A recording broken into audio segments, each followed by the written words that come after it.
Selamat datang, selamat berjumpa pemirsa YouTube. Pada akhir-akhir ini banyak yang mengeluhkan, khususnya YouTuber pemula yang baru saja ke monetisasi. Ini akan terasa sekali kenapa RPM itu kok menurun drastis ya.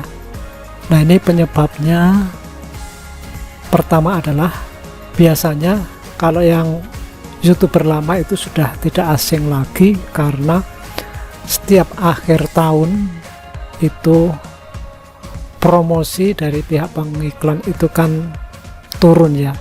Nanti dampaknya juga ke bulan berikutnya, yaitu bulan Januari.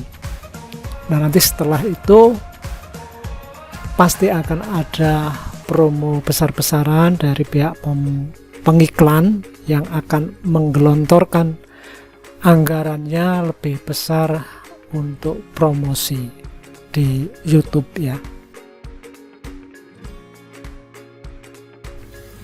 Nah, ini RPM sekian-sekian ya.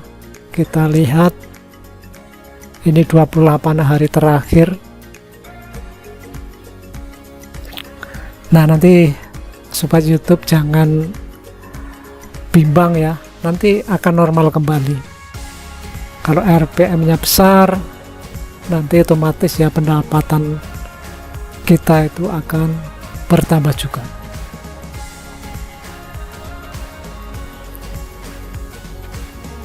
Yang penting kita selalu optimis, berkarya ya, berbagi kepada sesama. Oke, itu saja yang dapat saya sampaikan. Semoga tutorial ini bermanfaat. Sampai jumpa.